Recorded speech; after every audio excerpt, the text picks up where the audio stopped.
Have you ever felt a sudden pull, like something was trying to stop you? Picture this. You're walking toward your car, keys in hand, just another ordinary day. But something, deep inside, tells you don't go. You pause. You hesitate. You don't know why. Minutes later, you find out that road was never meant for you that morning. What if that whisper, that strange, quiet feeling, wasn't just in your head? What if it was something sacred?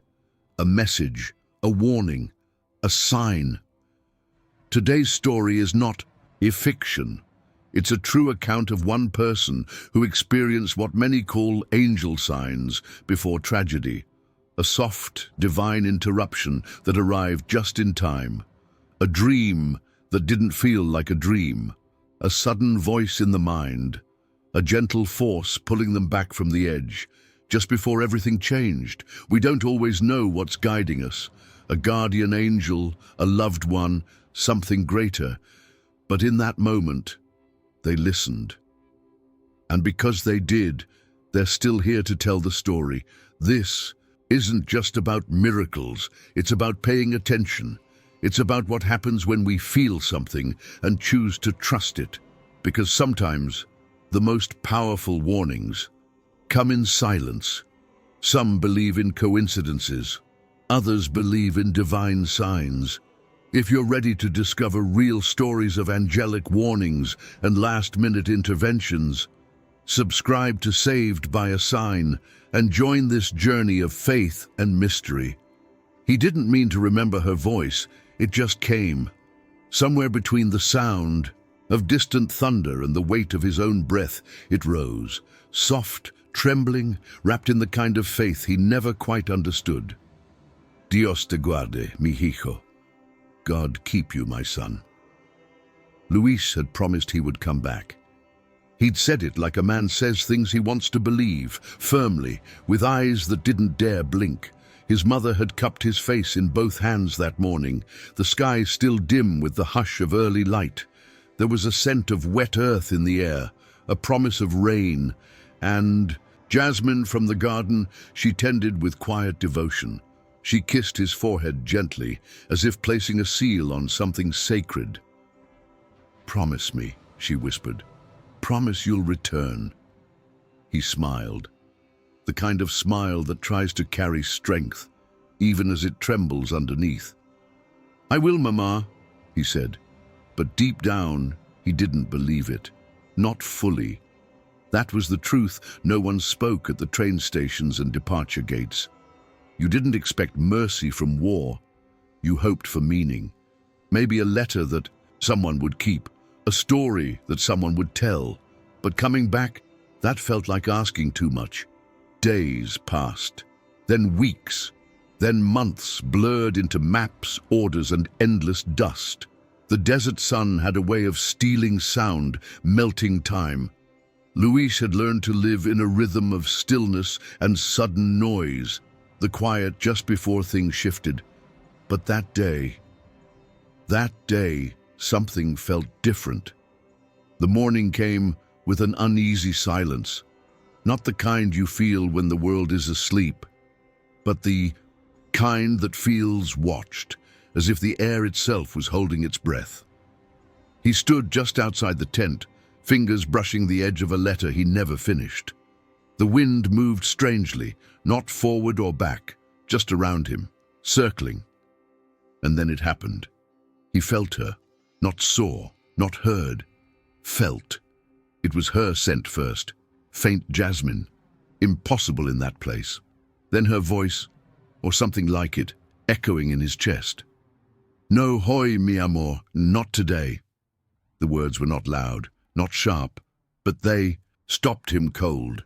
He stepped back. His heart began to race, not from fear but recognition, a presence he hadn't felt since the day he left, a warmth pressing gently between his shoulder blades, as if something unseen was pulling him backward. At that exact moment, the ground ahead, just a few steps forward, shook. A blast, sudden and blinding, tore through the path he would have taken. Voices screamed, smoke curled, and metal rang in the air like church bells cracked by thunder. He dropped to his knees, not from pain, but from something deeper, gratitude, awe, confusion, all tangled together in a knot that sat in his throat. He looked up. The sky had changed. What was once pale and dry had shifted into a strange golden hue, like dusk had arrived too early, brushing everything with a sacred softness. Time slowed, and in that strange stillness he heard her again. "You promised me." He didn't cry. Not yet. But the tears came later, alone, when no one saw. He would never tell the others what he felt. How could he? How do you explain a whisper in your soul? They would call it luck, timing, chance. But Luis knew. It wasn't the silence. It wasn't the scent. It wasn't even the voice. It was all of it together, woven, perfect, timed like a divine interruption. He kept the letter, wrote her name at the top, and in the bottom corner, where the ink almost faded, he wrote one more line: "You kept me." To this day, he still wonders what it was, what she was. Was it his mother's prayer, finally answered? Was it an angel or something else older than words that watches over those who listen? He never found the answer, but he did keep the promise. And every time the wind shifts without warning, every time jasmine blooms where it shouldn't, he stops, he breathes, and he remembers. Some promises are guarded by something greater than us, and sometimes we are saved by a sign. He couldn't feel his legs. The earth beneath him pulsed with distant echoes, the aftermath of something he couldn't name. His fingers clawed at the dust, but his arms betrayed him too. Everything hurt, but it was a dull, far-away pain, like it belonged to someone else. All he could do was lie there and breathe. The air was thick with smoke, not dark, choking smoke, but pale and strange, as if the sky had fallen and forgotten how to rise again. It moved slowly, like mist from another world, curling around broken branches and forgotten helmets. A breeze stirred through it, soft and sudden, revealing brief flashes, someone rushing past, a medic's armband, a soldier dragging another through the dust, blurred shapes, chaos without sound. And then something changed. Just ahead, through the folds of shifting smoke, a figure appeared, still, tall, not running, not shouting, just there. Luis blinked. Once, twice. The shape didn't move. It wasn't like the others. There was no weight to it, no color, just a glow. Faint, silvery, like moonlight caught in water. And yet, it stood, in the middle of the devastation like a quiet pillar, not touching anything, not shaken by anything. The light around it shimmered, not blinding, but enough to feel sacred. It wasn't fear he felt. Not exactly. It was something else. Like awe, or being seen by something far beyond himself. It didn't speak, it didn't reach out, but its presence pushed back the smoke, just enough for him to breathe. Luis tried to call out, but no sound came, only a dry whisper against cracked lips. "Estoy perdiendo la cabeza." "I'm losing my mind." He closed his eyes, just for a moment, and when he opened them again, the shape was gone. As if it had never been there, as if it had only appeared. For him. Silence fell again. But it was a different silence now, not empty, not hopeless. It was full somehow, heavy with meaning. The kind of silence that comes after something sacred passes by. Later, when he tried to explain it to himself, nothing made sense. Not the light, not the stillness, not the peace that followed it. But one thing stayed with him. In that moment, when nothing moved, when his body failed him, when he thought he might not wake again, something stood beside him, something that saw him, something that waited, and somehow, after that, he could breathe again. He never told anyone. They wouldn't understand. Maybe he didn't either. But deep down, he stopped calling it madness. He stopped questioning what he saw. Because sometimes, in the heart of ruin, in the smoke, and the silence and the ache of being human. Something steps in, not to speak, not to rescue, but simply to remind us we are not alone, not even here. And for Luis, that was enough. Enough to hold on, enough to believe, enough to live. That night, when sleep finally came, it didn't feel like sleep. It felt like stepping into something soft and endless, like being pulled into the breath of the earth itself. There were no sounds of war, no aching limbs, no burning in his chest, just stillness. And a strange kind of light. He found himself standing beside a river. It wasn't any river he knew. The water was perfectly still, like glass, untouched by wind. The sky above shimmered in shades of lavender and soft gold, glowing with a light that had no clear source. Not sun, not moon, just peace. Everything around him felt hushed, sacred, like a place where time had never arrived. And yet, he wasn't afraid. Something inside him whispered that he had been here before. Not in body, but in memory. Or maybe in longing. There was no map to this place, no name, but it felt like home. He stood on the bank, watching the current move so slowly it barely moved at all. And then, across the water, he saw someone. His breath caught. Diego, his brother, gone for 2 years now, gone with no goodbye, no last words. But here he was, not pale or broken, but alive, whole, radiant. Diego stood barefoot in the grass, wearing a white shirt that fluttered gently in the breeze. There was light all around him, but it didn't shine. It rested like it belonged to him, and his smile, it wasn't just love, it was knowing.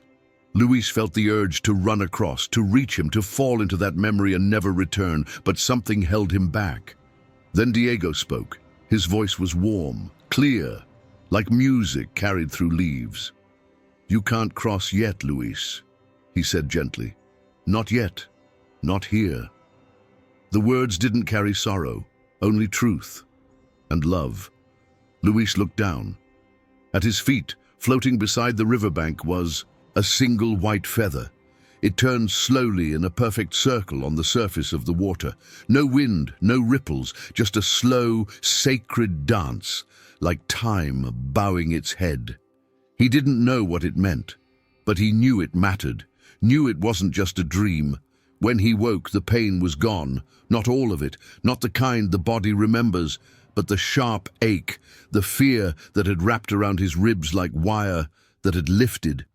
He lay still, blinking at the canvas above him, breathing deeply, feeling something new in his chest, or perhaps something very old, peace.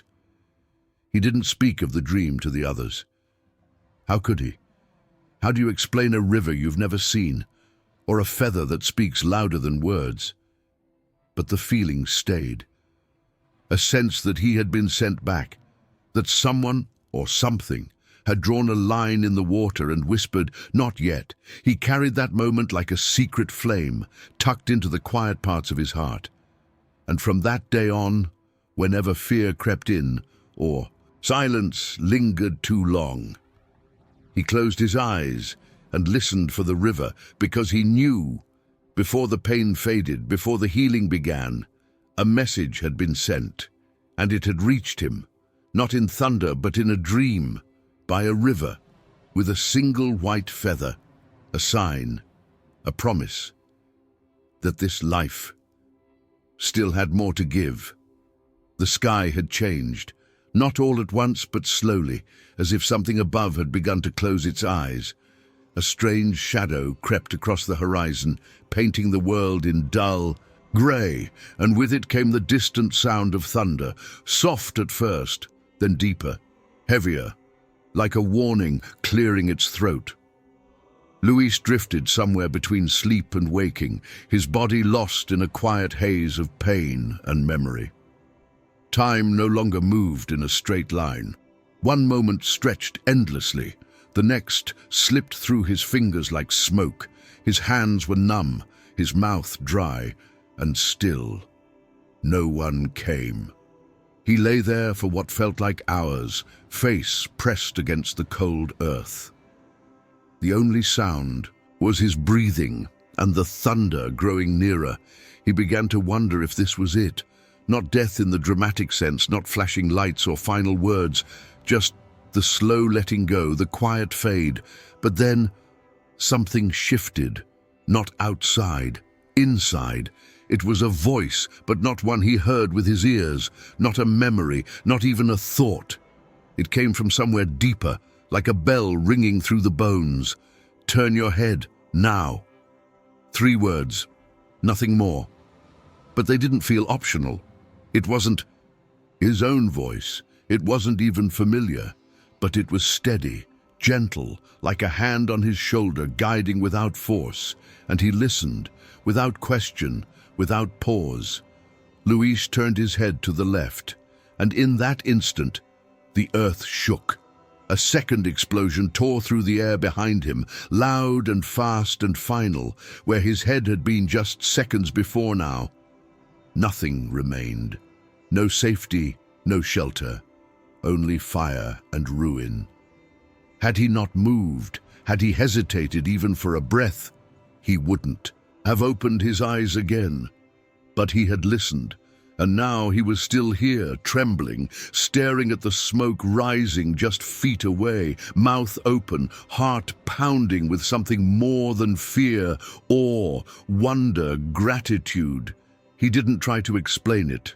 Not then, not later. Because how do you explain a voice that came from nowhere and everywhere? A whisper beneath the thunder, a message wrapped in silence. Some might say it was instinct, a lucky reflex, an accident. But Luis knew better. He felt it, that presence, that warning, that impossible voice that arrived not to comfort but to command, and in obeying it, he had been spared, not just saved, spared. In the stillness that followed, he closed his eyes and let the wind move over him. And for the first time since the chaos began, he felt watched, not in fear, but in grace. He would carry that moment with him forever. The dark sky, the thunder rolling in, and the voice that came from nowhere to save his life. A voice he never asked for, but one he would never forget. The sky was beginning to soften, that pale hour just before sunrise when the world holds its breath. The wind had quieted, the dust had settled, and Luis, still half-conscious, lay wrapped in the blur of pain and disbelief. He didn't know how long he had been there. The night had folded in on itself, a long stretch of silence broken only by distant echoes. He had stopped calling for help hours ago. His voice had run out. His hope was fading with it. Then, footsteps, slow, measured, not the frantic rush of a medic, not the heavy boots of a soldier. These steps moved with calm purpose, like someone who already knew exactly where to go. Luis turned his head, barely. A man knelt beside him, not young, not old, olive skin weathered by time, kind eyes that held something deeper than words. Around his neck a simple cross rested against a faded shirt, not a uniform, not even gear. He didn't look like anyone Luis had seen before, and yet he didn't feel like a stranger. The man said nothing, no questions, no small talk, no name. He reached for the canteen at his side and gently pressed it to Luis's lips. Water, clean, cool, enough to wake something in him. Then, with quiet, practiced care, the man wrapped his wounded shoulder with a strip of linen, not rushed, not rough. Every movement was calm, as if he had done this 1,000 times before, and not just for anyone, but for him. Still, not a word, and just as silently as he came, the man stood, but before he left, he slipped something into Luis's hand, a small folded piece of paper, nothing else. By the time Luis could sit up again, the man was gone. No tracks, no figure on the horizon, just a warm breeze rising with the morning light. It wasn't until hours later, when the sun had fully broken through and his hands had stopped shaking, that Luis unfolded the note. Inside, in clean, simple handwriting, it read, "You were seen, you were saved. Tell no one until you are ready to. Believe it yourself." There was no signature, no rank, just one small image drawn in the corner. A feather, barely visible. Faint, like it had been sketched in the margin of a dream. Luis stared at the words, read them again, and felt something shift inside him. He didn't know what the feather meant, not yet, but somehow it connected everything. The dream by the river, the voice in the thunder, the light in the smoke. Signs, whispers, warnings, and now a messenger. He never saw the man again, never found out where he came from. No one else in the unit remembered seeing a stranger that morning. It was as if he had stepped out of the silence just long enough to remind Luis he wasn't alone.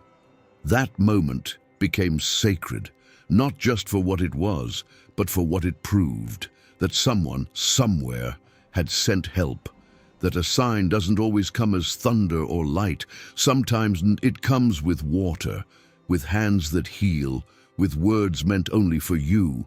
Luis kept the paper tucked inside his uniform from that day on, and whenever doubt crept in, whenever the world felt too loud or too cruel, he would read it once more and remember, you were seen, you were saved. And even in the silence, he believed. The walls were white, too white. Luis had seen many things in his time at war, but there was something unsettling about the way silence lingered in a hospital room. It wasn't like the silence in the field, full of dust and danger. This one felt cleaner, colder, like a pause too long after a question no one could answer. He had woken under a dim light, surrounded by soft beeping and the smell of antiseptic. His body felt like it belonged to someone else. Tubes, bandages, a dull ache in his ribs, but he was breathing.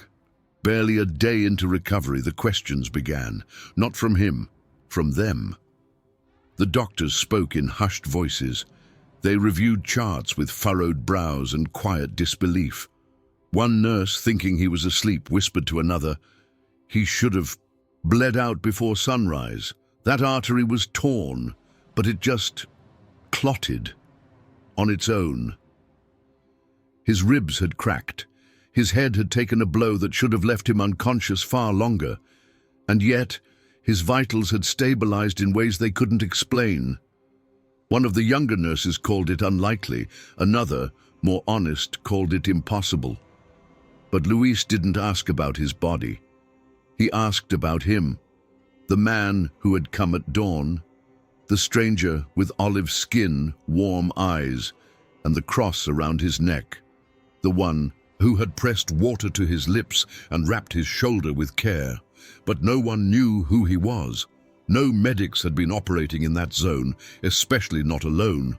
No one matching that description had passed through the camp. The patrols had seen no civilians, no records, no reports. The nurse gave him a look. That polite, careful kind of look they give patients with head injuries. And after a few days, they stopped answering altogether. Luis said nothing more. He stopped asking, stopped trying to explain, because deep down, he already knew. Some things aren't meant to be understood. Each night, after the ward quieted and the lights dimmed, he would reach beneath his pillow. The paper was still there, the same folded square the man had given him, once damp with sweat and dirt, now dry, its edges curled with time. He didn't unfold it often. He didn't need to. He had memorized every word. You were seen. You were saved. Tell no one until you are ready to believe it yourself. And in the corner, faint but eternal, the feather, not drawn with flair or perfection, just a soft mark, enough. Each time he touched it, a warmth spread through his chest. Not comfort exactly, but remembrance, as if the sign still held power. He told no one, Not yet, because believing something like that, really believing, takes time. Sometimes the body heals faster than the soul. Sometimes the mind lingers in questions long after the heart has heard the answer. So Luis waited. He watched the sky shift beyond the window. He listened to the quiet steps of nurses in the dark, and he held the note night after night, until silence became something sacred, not empty, but full of things not yet spoken. And though he didn't speak of it, he began to live as someone who had been seen, and that made all the difference. The wind had picked up that afternoon, carrying with it the scent of dust and something faintly sweet. Maybe old flowers, maybe memory. Luis moved slowly, one careful step at a time, the cane tapping softly against the stone path. His body had mostly healed, but inside, the questions still pulsed like a second heartbeat. He hadn't spoken to anyone about what happened, not about the voice, not about the dream, not about the man with no name. It wasn't fear that kept him silent, it was reverence. Some things, he had begun to realize, are too sacred to be reduced to conversation. He didn't plan to enter the chapel, it just happened. A quiet pull, like a thread tugging, gently at his chest, guiding his steps. The door creaked open, heavy with age. The space inside was simple. Dust hung in the air like ash in a sunbeam. Candles lined the far wall, flickering, tired, some half-melted, their flames trembling against the draught that slipped through the cracks in the stone. He didn't pray, not because he didn't believe, but because words felt too small. So he sat, on the third bench from the front, hands resting on his knees.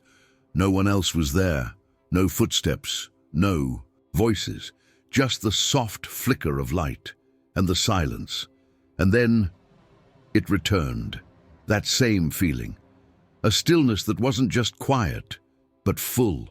A warmth that didn't come from the sun or the candles or anything he could see. It lit something deep within him, like a fire without flame, like peace without explanation. He closed his eyes, let himself feel it. And when he opened them again, something caught his gaze. High above the altar, framed in soft-colored glass, was a window he had never really noticed before. A stained glass angel stood in the center, cradling a wounded soldier in its arms. The soldier's eyes were closed. The angel's face was calm, not smiling but watching, and just above them both, a feather, small, delicate, part of the glass, etched in white and soft gray, floating gently in the background of the sky. Luis's breath caught, not because it was beautiful, though it was, but because it was the same, the shape, the curve, even the softness in its design.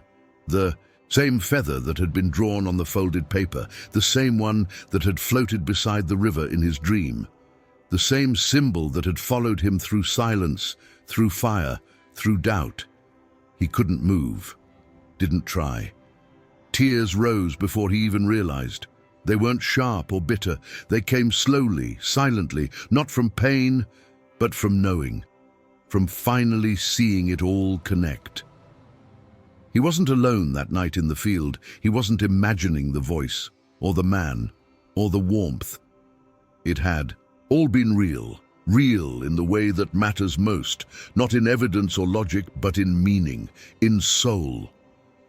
He stayed there for a long time, letting the light from the window fall gently over his shoulders, letting the tears come, letting the silence speak. And for the first time since the day he fell, he felt whole, because sometimes healing doesn't come from answers. It comes from reminders, from signs, from quiet moments that whisper, "You were seen, you were saved, and now you remember." The years moved quietly, like the turning of pages in a book he wasn't always ready to read. Luis left the army, not in bitterness, but with the weight of something unfinished resting gently on his shoulders. He returned home, where life bloomed again. A small house near the hills, a job that kept his hands busy, a woman with laughter in her eyes and the kind of strength that doesn't ask to be noticed. They married, raised 2 daughters, both with his dark hair and her fearless smile. To anyone else, he seemed like a man who had moved on, but there was something he never spoke of. Not fully, not even to them, because the war didn't stay behind, not the whole war, just that moment in the war, the one that refused to leave him. The paper remained folded in the drawer beside his bed, the edges now soft with age, its ink faded but still legible, and the feather, delicate and unwavering in the corner, never seemed to fade. Sometimes, when the noise of the world grew too loud, when the girls were asleep and the house had gone still, he would open the drawer, unfold the paper, and just hold it. No prayer, no tears, just silence. A shared silence between him and whatever had once reached out to save him. He never saw the glowing figure again, never heard that commanding voice in the storm, but he didn't need to, because other signs came, softer ones. Birds, always birds, would gather outside his window on the mornings he needed to decide something important. Sometimes 2, sometimes 10. Never loud, just present, watching, and white feathers. They became quiet companions, one in the pocket of a coat he hadn't worn in years, one on the floor of the hospital waiting room the day his first daughter was born, one resting on the step beside his mother's grave on the morning of her funeral, though there were no birds in sight, no wind, no reason for it to be there. They came when he doubted himself, when the weight of living felt heavier than he knew how to carry, when he needed direction and didn't even know what to ask for, and each time, without fail, a calm would settle inside him, like the warmth he had felt long ago in that chapel, or the stillness by the river in his dream. He never chased these signs, but they found him. Quiet reminders that he had been seen once, and that perhaps he still was. Over time, Luis stopped asking if it had been real. The question no longer mattered, because truth doesn't always come with proof. Sometimes it comes with presence, with the way your chest softens when you feel watched, not by eyes but by care, by something greater. And even when he grew older, even when the cane returned and the nights grew longer, the paper remained in that same drawer, untouched by dust, never forgotten. Not a souvenir, a promise that whatever saved him once never truly left. Luis never pretended to understand what happened to him.